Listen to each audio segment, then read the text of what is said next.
48 Laws of Power, Chapter 29. Plan all the way to the end.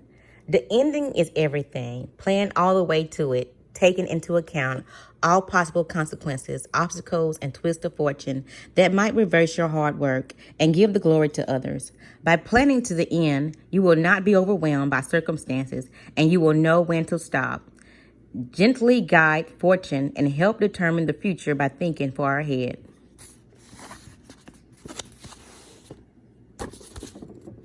In 1510, a ship set out from the island of Hispaniola, now Haiti, in the Dominican Republic, for Venezuela, where it was to rescue a besieged Spanish colony. Several miles out of port, a stowaway climbed out of a provision chest. Vasco Nunez de Boba, a noble Spaniard who had come to the New World in search of gold, but had fallen into debt and has escaped his credits by hiding in the chest. Escaped his creditors by hiding in the chest. Balboa had been obsessed with gold ever since Columbus had returned to Spain from his voyages, with tales of fabulous but as yet undiscovered kingdom called El Dorado. Balboa was one of the first adventurers to come in search of Columbus' land of gold, and he had decided from the beginning that he would be the one to find it.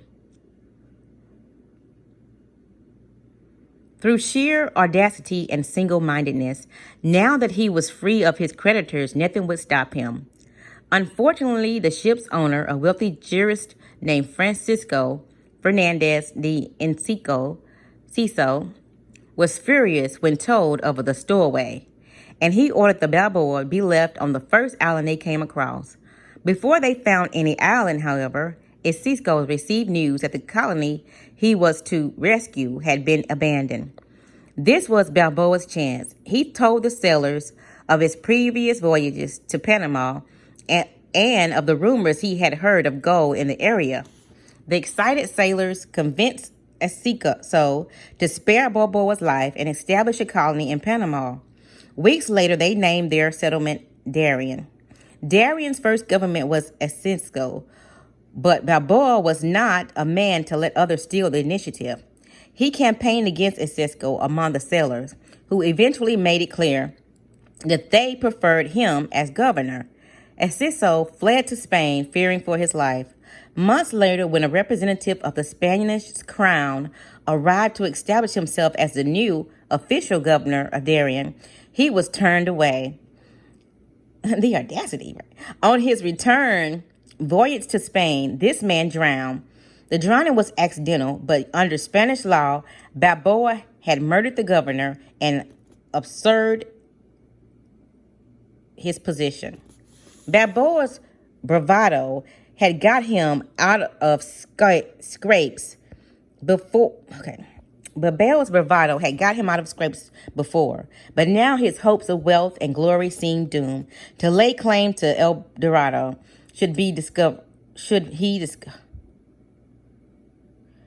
To lay claim to El Dorado, should he discover it, he would need the approval of the Spanish king, which as an outlaw he would never receive. There was only one solution. The Panamanian Indians had told Balboa of a vast ocean on the other side of the Central American Isthmus, and had said that by traveling south upon the western coast, he would reach a fabulous land of gold called by a name that to his ears sounded like Bairu. Balboa decided that he would cross the treacherous jungle of Panama and become the first European to bathe his feet in the new ocean. From there, he would march on El Dorado. If he did this in Spain's behalf, he would obtain the eternal gratitude of the king and would secure his own reprieve. Only he had to act before Spanish authorities came to arrest him. Only he had to act before Spanish authorities came to arrest him. In 1513, the Balboa set out with 190 soldiers halfway across the isthmus, some 90 miles wide at that point. Only 60 soldiers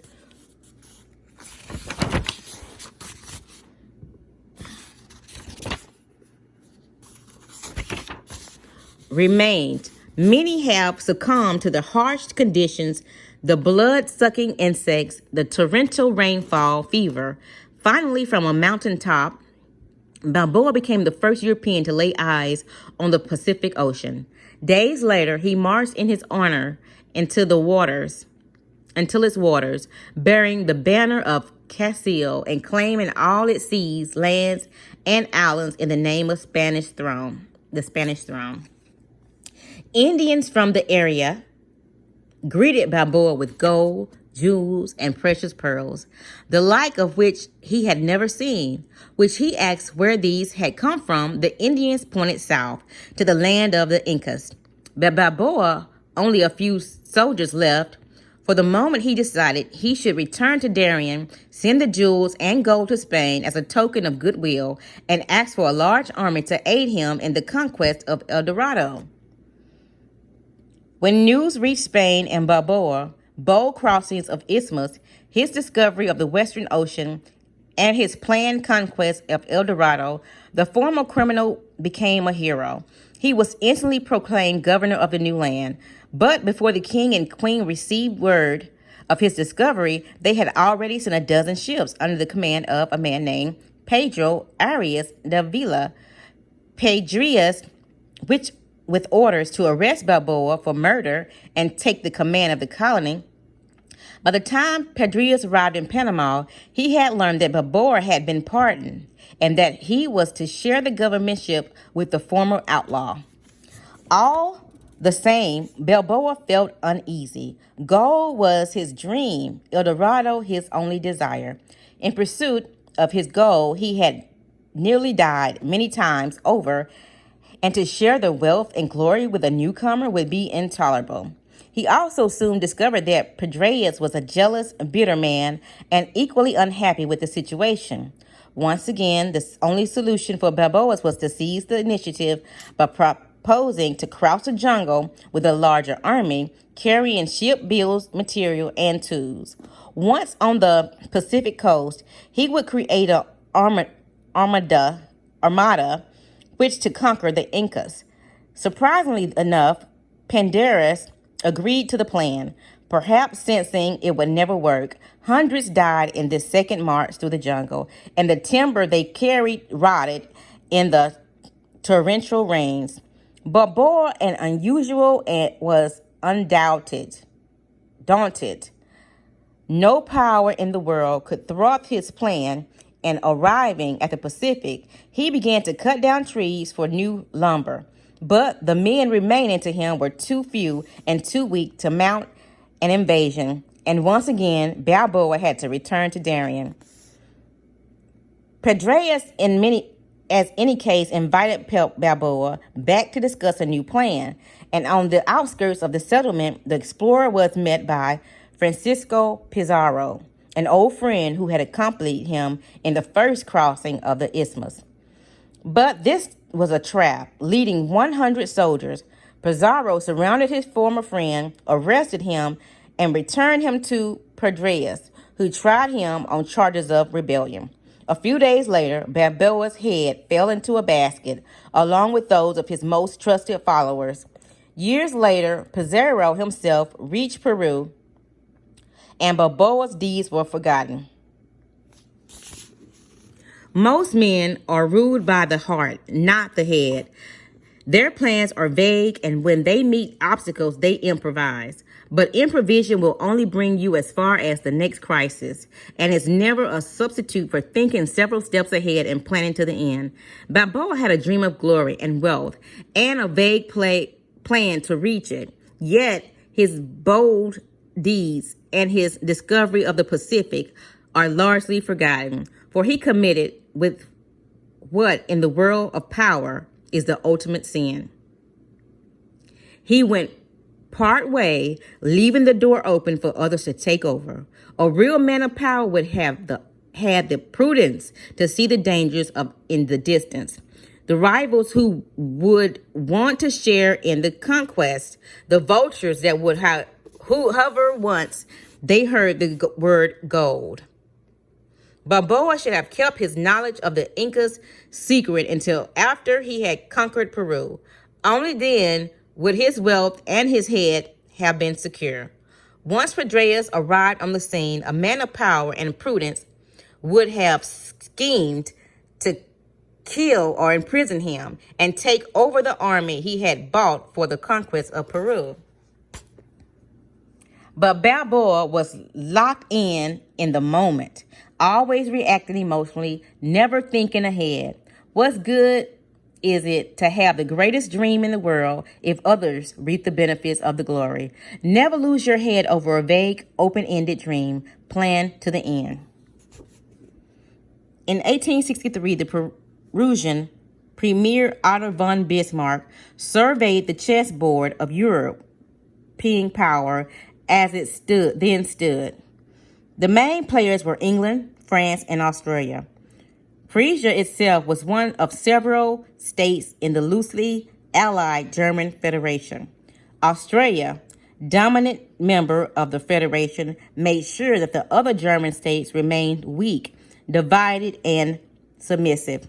Bismarck believed that Prussia was destined for something far greater than servant boy to Australia.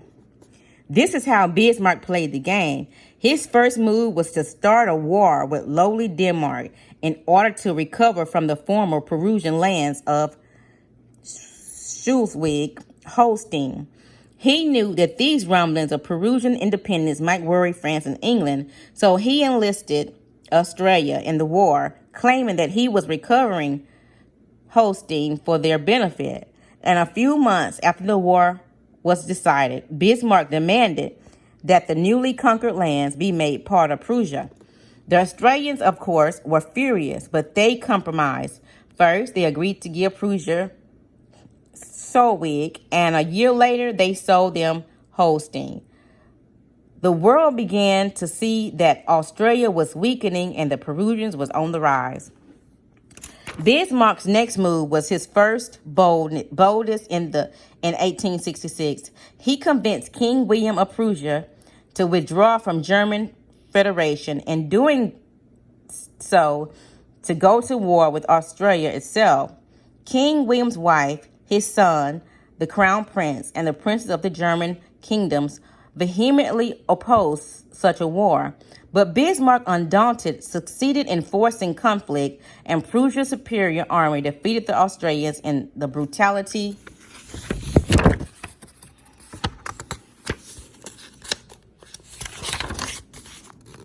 short 7 weeks war. The king's Prussian generals then wanted to march on Vienna, taking as much land from Australia as possible, but Bismarck stopped them. Now he presented himself as on the side of peace. The result was that he was able to conclude a treaty with Australia that granted Prussia, the other German states, totally autonomy. Bismarck could now position Prussia as the dominant power in Germany and the head of a newly formed North German Confederation. The French and the English began to command Bismarck, to compare Bismarck to Attila the Hun, and to fear that he had designs on all of Europe. Once he had started on the path to the conquest, there was no telling where he would stop. And indeed, 3 years later, Bismarck provoked a war with France. First, he appeared to give his permission to France's annexes of Belgium. Then, at the last moment, he changed his mind. Playing a cat and mouse game, he infuriated the French Emperor Napoleon III and stirred up his own king against the French. To no one's surprise, war broke out in 1870. The newly formed German Federation enthusiastically joined in the war on France. And once again, the Prussian military machine and its allies destroyed the enemy army in a matter of months. Although Bismarck opposed taking a French land, the general convinced him that Alsace-Lorraine would become part of the Federation. Now all of Europe feared the next move of Prussia's monster, led by Bismarck, the Iron Chancellor. And in fact, a year later, Bismarck founded the German Empire, with Prussian king as the newly crowned emperor, and Bismarck himself a prince. But then something strange happened. Bismarck instigated no more wars. And while the other European powers grabbed up land for colonies in other continents, he severely limited Germany's colonial acquisitions. He did not want more land for Germany, but more security. For the rest of his life, he struggled to maintain peace in Europe and to prevent further wars. Everybody assumed he had changed, mellowing with the years. They had failed to understand this was the final move of his original plan. This is a simple reason why most men never know when to come off the attack. They form no concrete idea of their goal. Once they achieve victory, they only hunger for more. To stop, to gain for a goal, then keep to it, seem almost inhuman. In fact, yet nothing is more crucial to the maintenance of power. The person who goes too far in his triumphs create a reaction that inevitably leads to a decline. The only solution is to plan for the long run, foresee the future with as much clarity as the gods on Mount Olympus, who look through the clouds and see the ends of all things. From the beginning of his career in politics, Bismarck had one goal: to form an independent German state led by Prussia. He instigated the war with Denmark not to conquer territory, but to stir up Prussia's nationalism and unite the country. He incited the war with Austria only to gain Prussia's independence. This was why he refused to grab Australian territory, and he fomented the war with France to unite the German kingdoms against a common enemy, and thus to prepare for the formation of the United Germany. Once this was achieved, Bismarck stopped.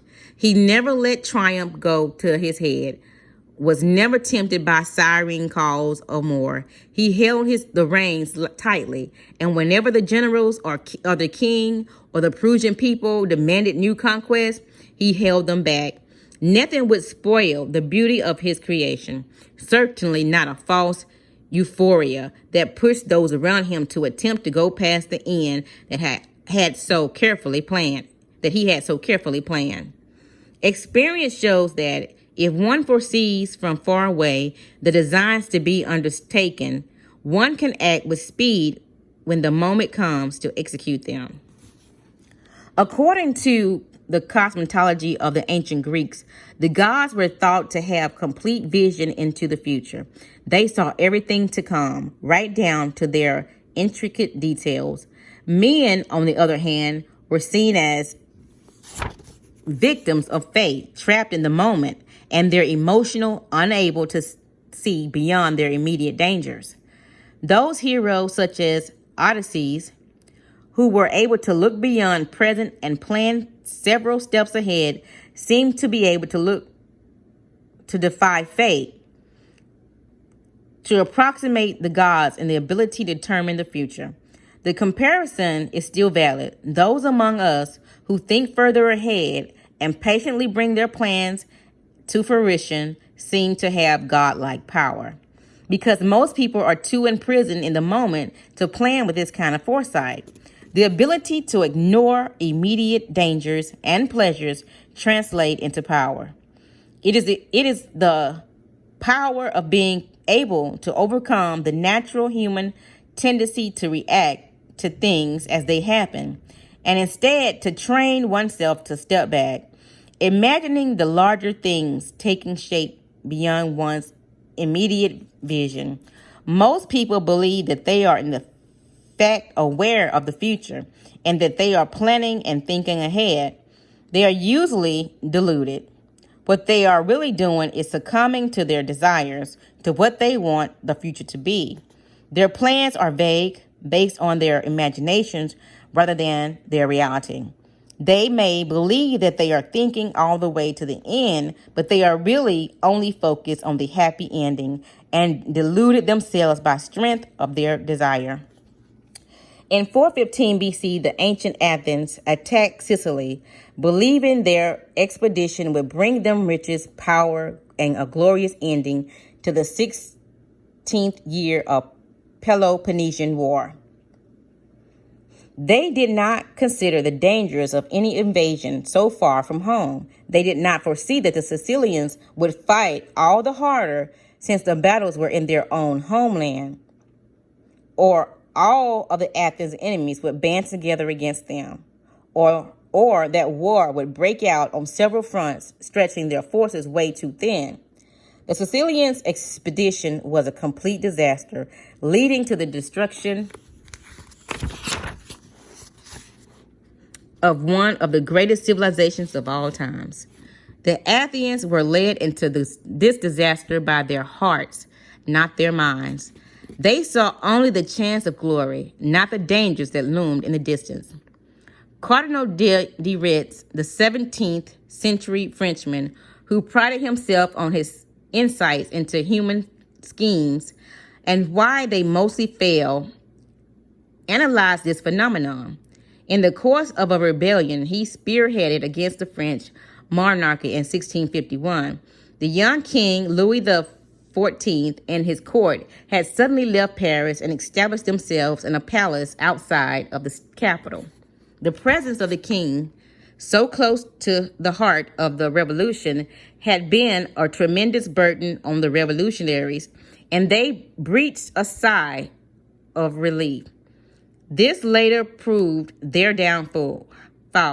However, since the court's absence from Paris gave it much more room to maneuver, the most ordinary cause of people's mistakes, Cardinal de Retz later wrote, is their being too much frightened at the present danger, and not enough so at that which is remote. The dangers that are remote, that loom in the distance, if we can see them and they take shape, how many mistakes we avoid, how many plans we would instantly abort if we realized that we were avoiding a small danger, only to step into a larger one. So much power is not what you do, but what you do not do. The rash and foolish actions that you refrain from before they get you into trouble. Plan in detail before you act. Do not let vague plans lead you to trouble. Will this have unintended consequences? Will I stir up new enemies? Will someone else take advantage of my labors? Unhappy endings are much more common than happy ones. Do not be swayed by the happy endings in your mind. The French elections of 1848 came down to a struggle between Louis Adolphe Thiers, the man of honor, and General Louis Eugene Cavaignac, the rabble-rouser of the right. When Thiers realized he was hopelessly behind in his high-stake race, he searched desperately for a solution. His eye fell on Louis Bonaparte, grandnephew of the great Napoleon, and a lowly deputy in the parliament. This Bonaparte seemed a bit of an imbecile, but his name alone could give him elected in a country's yearning for a stronger ruler. He would be Thiers' puppet and eventually would be pushed off stage. The first part of the plan worked to perfection, and Napoleon was elected by a large margin.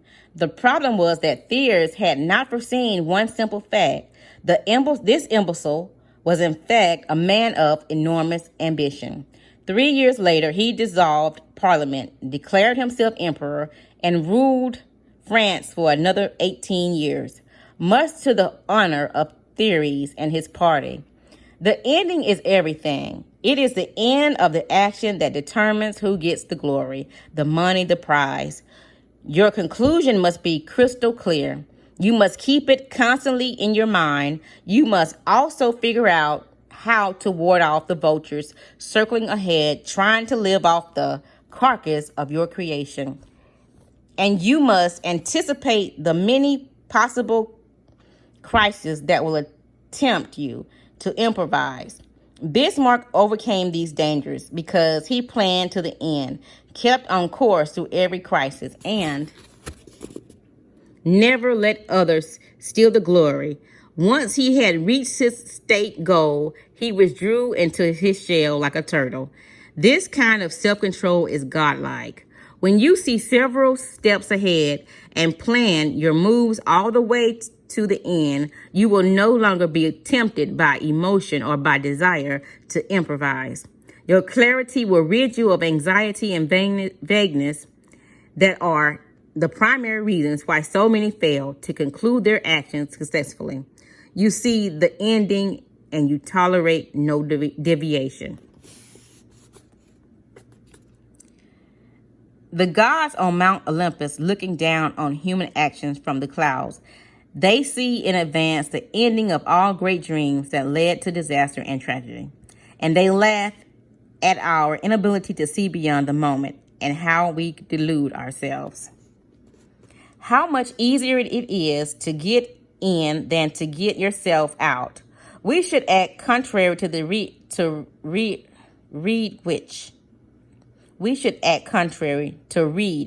which, when it first appears, throws up a large straight steam, but afterwards, as though it were exhausted, makes several dense knots, indicating that it no longer has its original vigor and drive. We must rather begin gently and coolly, saving our breath for the encounter of our vigorous thrust for finishing off the job. In the beginning, it is we who guide affairs and hold them in our power. But so often, once they are set in motion, it is they which guide us and sweep us along. It is a cliche among strategies that your plan must include alternatives and have a degree of flexibility. That is certainly true. If you are locked into a plan too rigidly, you will be unable to deal with sudden shift of fortune. Once you have examined the future possibilities and decided on your target, you must build in alternatives and be open to new routes toward your goals. Most people, however, lose less from over-planning and rigidity than from vagueness and tendency to improvise. Constantly in the face of circumstances, there is no real purpose in contemplating a reversal to this law then. For no good can come from refusing to think far into the future and planning to the end. If you are clear and far-thinking enough, you will understand that the future is certain and that you must be open to adaptation. Only have a clear objective and far-reaching plan allows you that freedom.